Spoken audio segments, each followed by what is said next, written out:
¿Qué tal? Muy buenas noches, bienvenidos. Esto es Chat Político. Como cada lunes a las 10 de la noche los vamos a acompañar con temas que son muy importantes, que obviamente a nosotros como mendocinos y como argentinos nos interesan, y por supuesto vamos a tener un invitado para hablar de esos temas. Estamos en Señal U, canal 30 de la TDA, 22 de Supercanal HD y también en www.unidiversidad.com.ar. En las redes nos pueden ubicar como Señal UTV. Bueno, vamos a hablar un poquito de distintos temas importantes, cómo está la situación latinoamericana a nivel económico en estos momentos, con pandemia de por medio. Por supuesto, vamos a estar hablando de cómo está ubicada Argentina en el mundo, cómo la ven en el mundo en estos momentos, y vamos a hablar de la pobreza, porque el INDEC dio a conocer en los últimos días cifras que son realmente tristes y alarmantes. De todo eso vamos a hablar con Gabriel Fidel, que lo tenemos aquí como nuestro invitado. Le vamos a dar las buenas noches y la bienvenida a este docente de la Universidad Nacional de Cuyo, gente de nuestra casa, pero además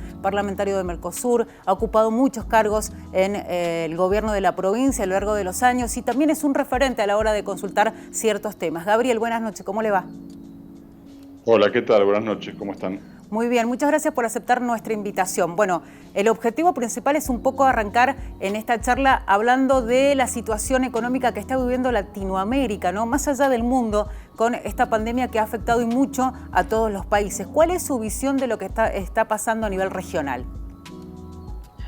Bueno, a nivel regional, lo que yo veo es una región latinoamericana que tiene niveles de pobreza mayor que en otras regiones, que además de eso tiene niveles, tiene mucha disparidad en cuanto a los crecimientos de cada país, y bueno, que arrancó primero en la pandemia con números muy bajos, pero que hoy en América Latina tenemos de los números más altos en el mundo en cuanto a infectados, en cuanto al impacto que ha tenido, inclusive impacto de muertes, y sobre todo por el peso que tiene países como Brasil, que es un país inmenso y que ha tenido, por supuesto, un peso mayor en todo esto. Pero creo que, si tengo algo que decir de América Latina, es que si ya teníamos problemas de desigualdad en América Latina, la pandemia lo ha agravado mucho más, y sobre todo en algunos países que creo que el impacto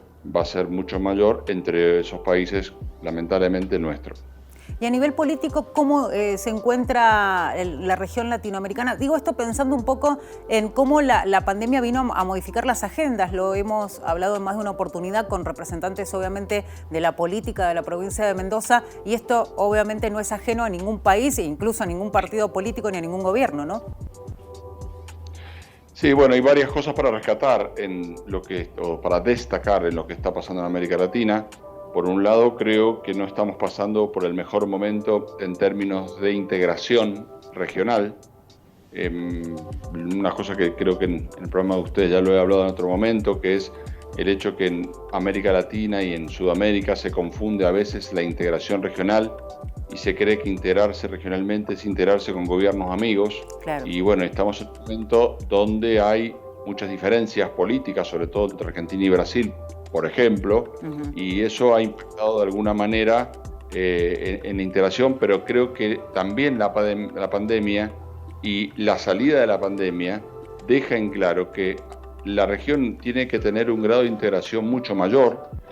Nosotros, para ponerlo en números sobre el Producto Bruto, sobre el total de la economía, nosotros estamos integrados aproximadamente en un 15-16%, en cuanto a lo que comerciamos entre nosotros, cuando Europa está en un 65%, Asia en un 50%, o sea, somos una región que está muy mal integrada, mucho palabrerío, si quieren ponerle de una manera, mucho discurso de que la integración, pero hemos sido muy poco efectivos a la hora de integrarnos. Y eso repercute, para llevarlo a la vida cotidiana, repercute en una pyme mendocina que vende poco en Chile, o en el norte que comercian poco con Perú o con Bolivia, o en general, cualquiera de nosotros que quisiera exportar hoy a muchos de los países de América Latina, Colombia, México, Perú, Chile, lo que fuera.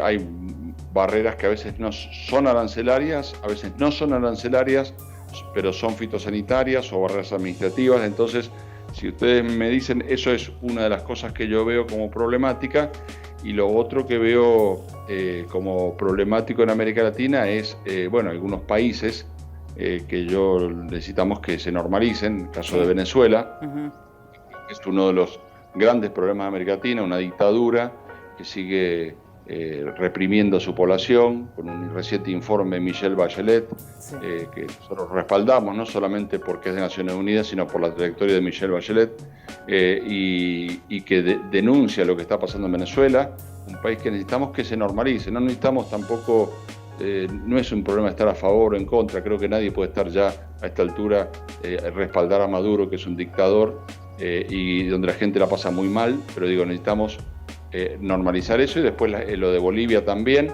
un gobierno que yo considero que es un gobierno ilegítimo, y que necesitamos también que Bolivia urgente se normalice, tenga un gobierno legítimo y salir también de esta situación de inestabilidad que hay en Bolivia, que no nos sirve a nadie. Y después de eso,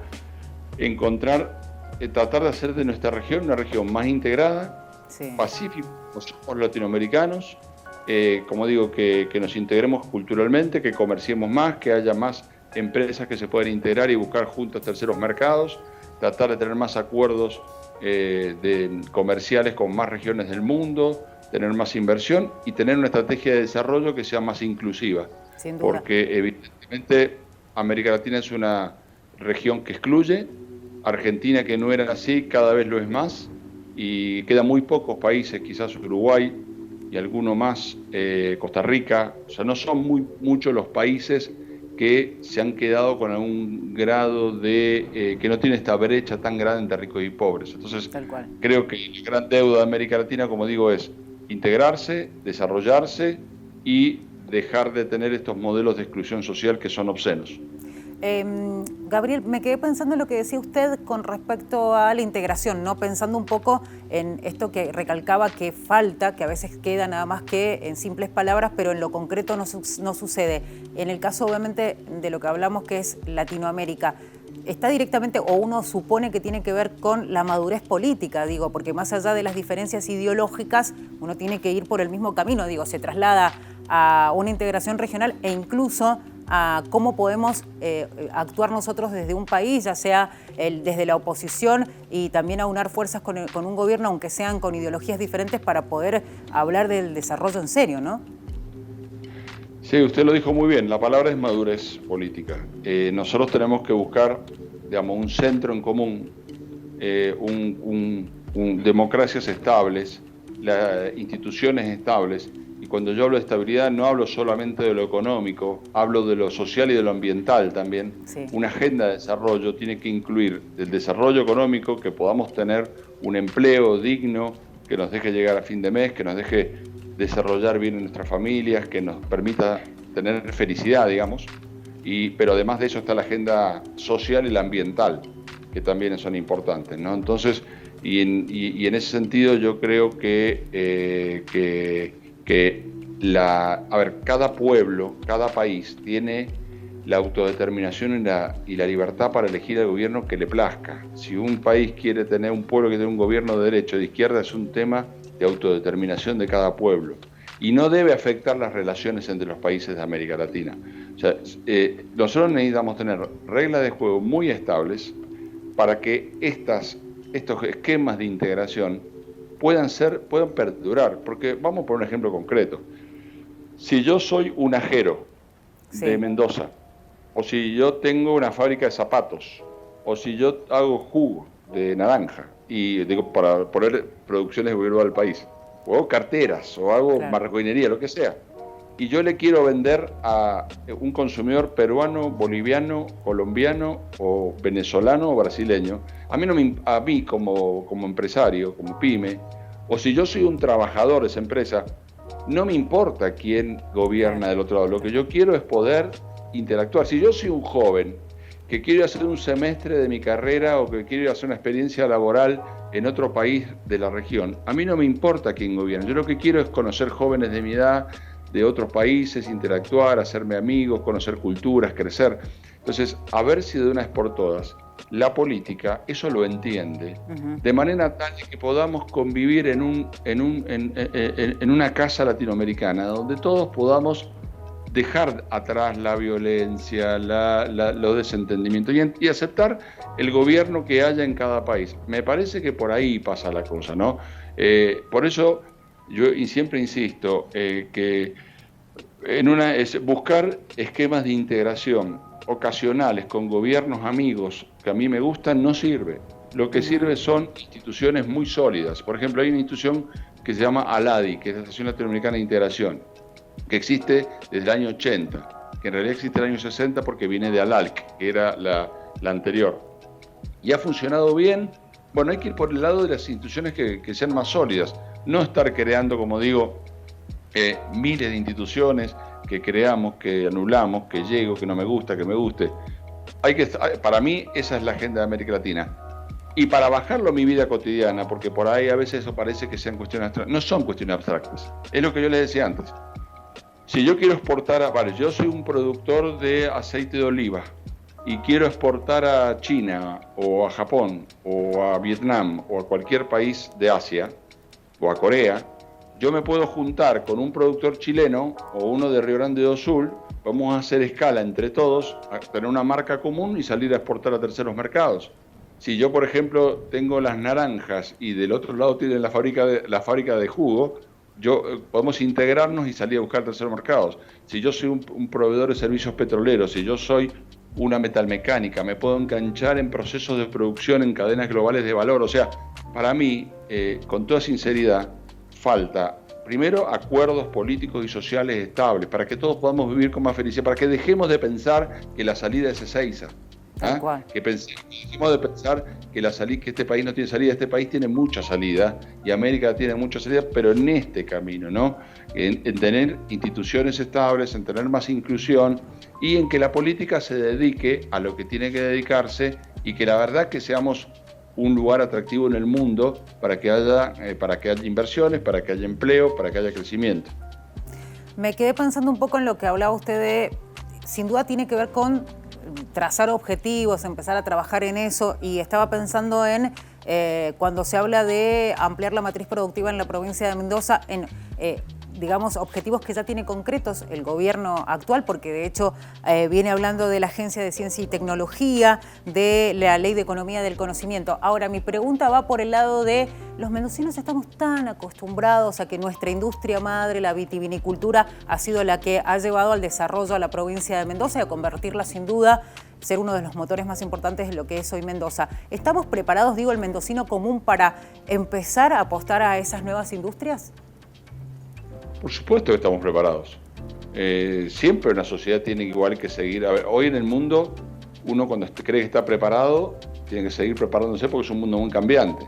Entonces sí estamos preparados. Pero me parece que por ahí pasa la cosa.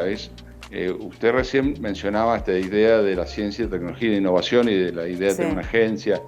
En realidad, hay que entender que la economía del conocimiento es un sector, obviamente en sí mismo, importante, pero además es el sector que mejor se articula con el resto de los sectores de la economía, porque gracias a la tecnología y al conocimiento y la innovación, el resto de los sectores logran aumentar la productividad y pueden ser sectores que sean mucho más competitivos. Le voy a dar un ejemplo. Sí.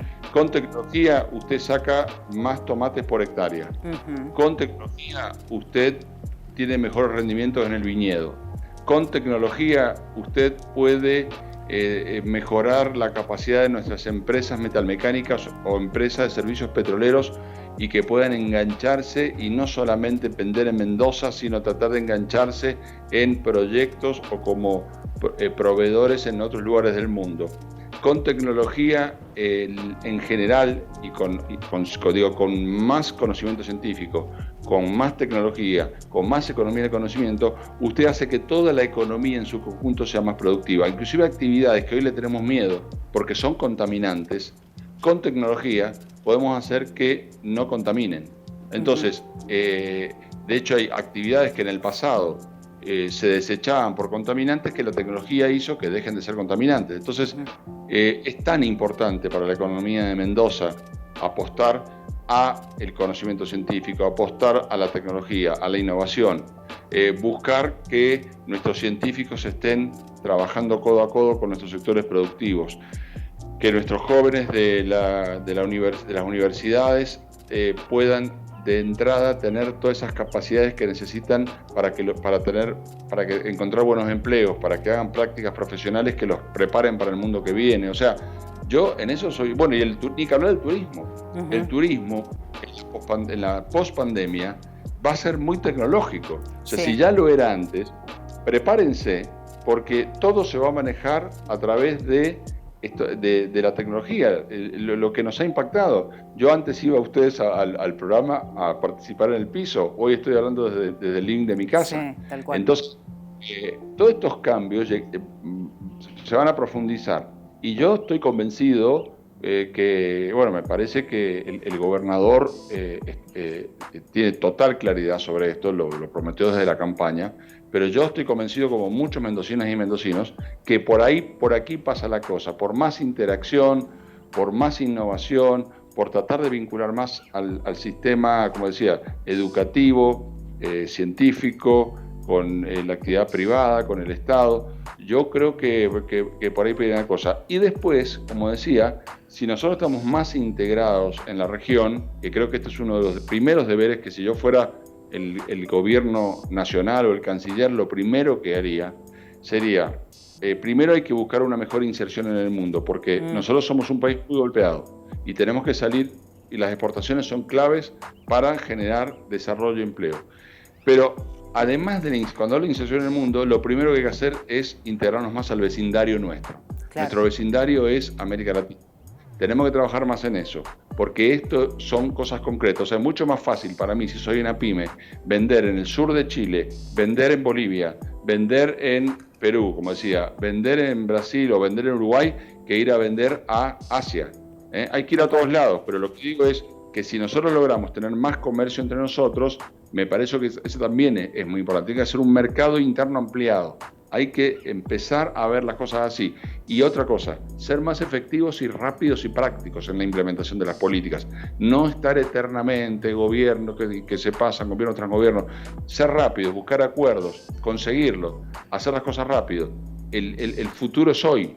Y me parece que nosotros estamos muy mal como país y tenemos que, llevamos mucho tiempo mal, tenemos que dejar de estar mal, y para eso tenemos que buscar, como digo, estos acuerdos, estas miradas, estos entendimientos, esta estrategia de desarrollo que nos permita vislumbrar que hay un futuro después de la pandemia. Creo que lo que todos tenemos hoy es angustia, todos tenemos angustia porque es un momento que te angustia mucho.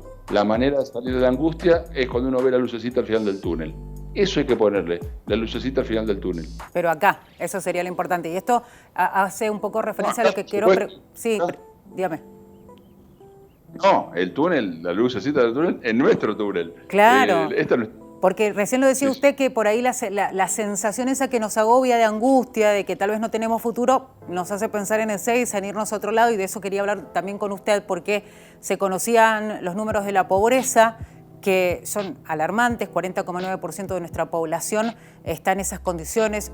Obviamente hay indigencia de por medio, que también ha crecido, pero además lo que a mí me preocupa es que hemos naturalizado esto de la pobreza. Primero decir que en los últimos años, incluso desde que volvió la democracia a la Argentina, no hemos tenido años buenos, salvo algunas excepciones, pero y también más allá de que se cambió el modo en que se mide la pobreza, los números siempre han sido superiores al 20%. Digo, ni hablar de que hay momentos donde ha sido absolutamente crítico el tema de la pobreza.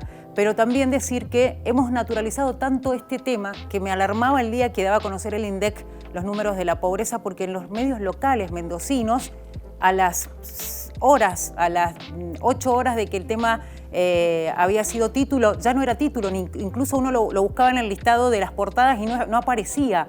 Digo, es un tema bastante alarmante, ¿no? Qué terrible, ¿no? Que naturalicemos la pobreza, que naturalicemos que el 60% de los chicos son pobres, y que estos números quizás se pongan peor.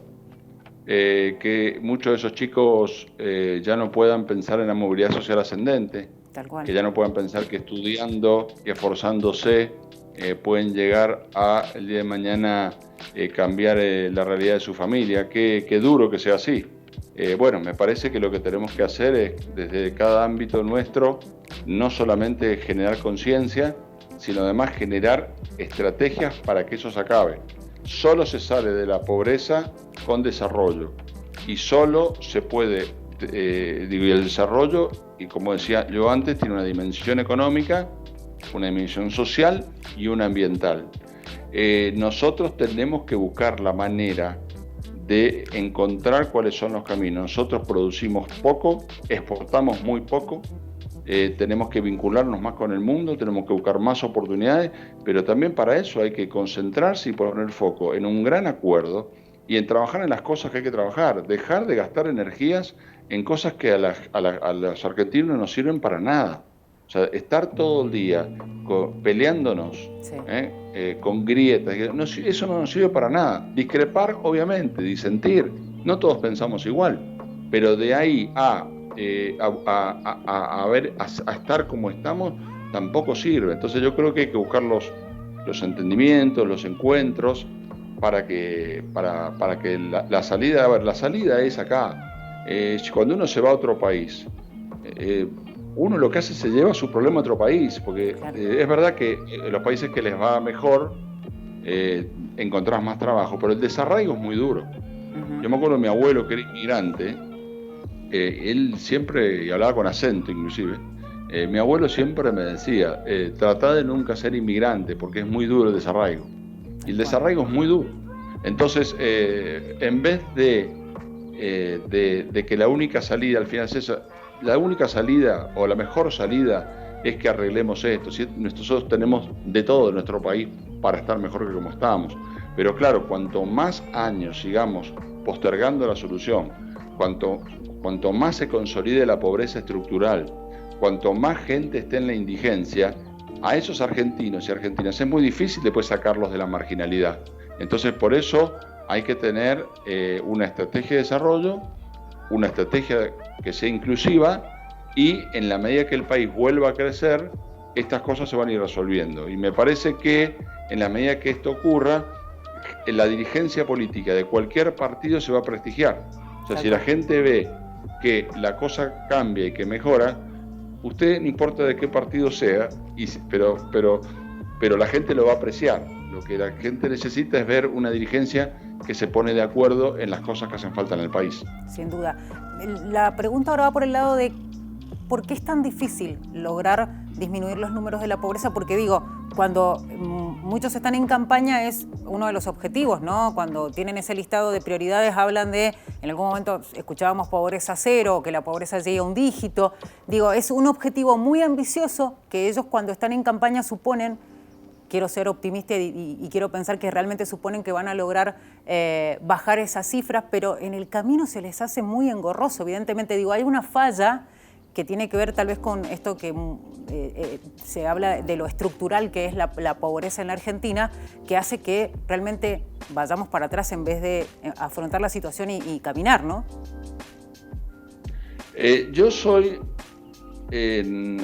respaldo conceptualmente y éticamente todos este tipo de asignaciones que se le dan de ayuda social a la gente que lo necesita.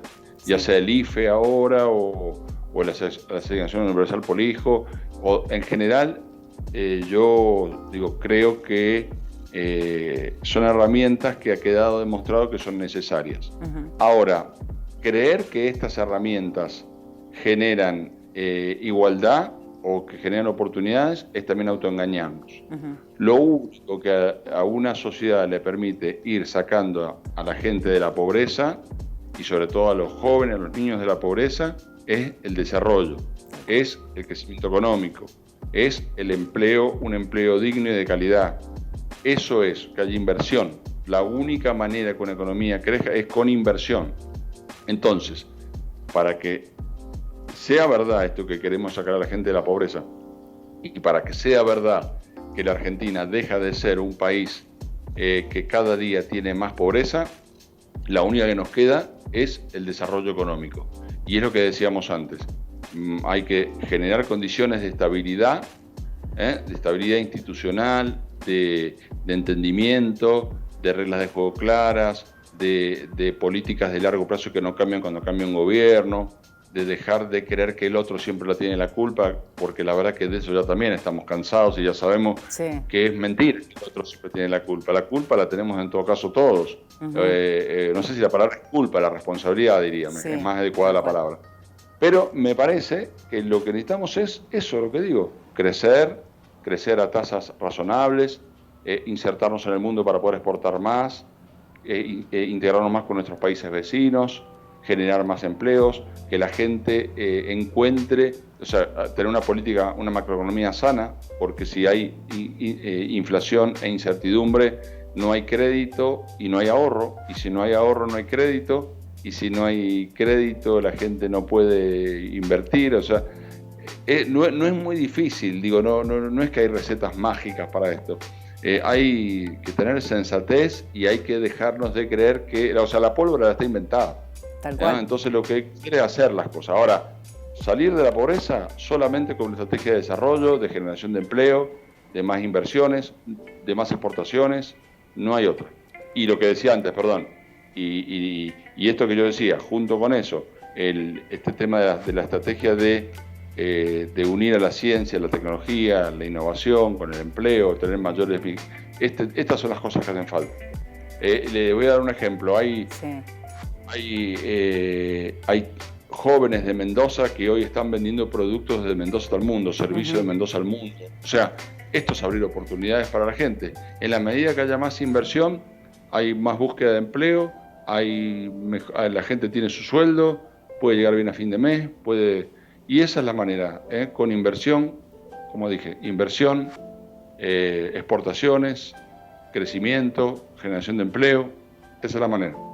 Me quedé pensando en lo que decía usted, dejar de pelearnos y madurar políticamente, ¿no? Eso sería lo que nos ayudaría a crecer mucho más como país. Bueno, me parece que eso es así. Y la sociedad también demandar eso a sus gobernantes. Me parece que esa es la cosa. Pero yo creo que la verdad que me parece que es verdad que en el país... me parece que en el país me parece que la mayoría de los argentinos estamos en el medio, no estamos en las banquinas, estamos en el medio. La mayoría de nosotros quiere estar adentro de la ruta, no quiere ir por la banquina. Entonces me parece que por ahí es la cosa. Cuando me refiero a esto es, el que va por la banquina no llega a ningún lado. Tal cual. El que va por la ruta llega a destino. Entonces dejemos de ir por las banquinas porque nos va muy mal.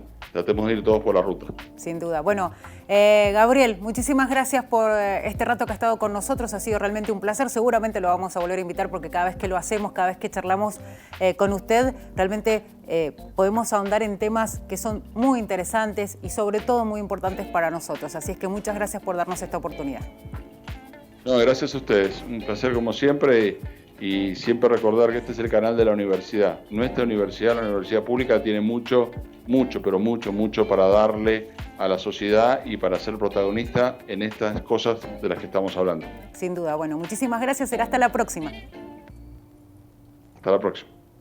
Ahí pasaba Gabriel Fidel, aquí en esta edición de Chat Político, analizando muchísimos temas. Realmente ha sido un programa muy interesante que ustedes pueden volver a ver en www.unidiversidad.com.ar. Se van a la pestaña de Señal U, hacen clic ahí, se van a encontrar con la programación, buscan Chat Político y ahí se van a encontrar con todas las temporadas y todos los programas. Nosotros nos despedimos, será hasta la próxima y les deseamos muy buenas noches.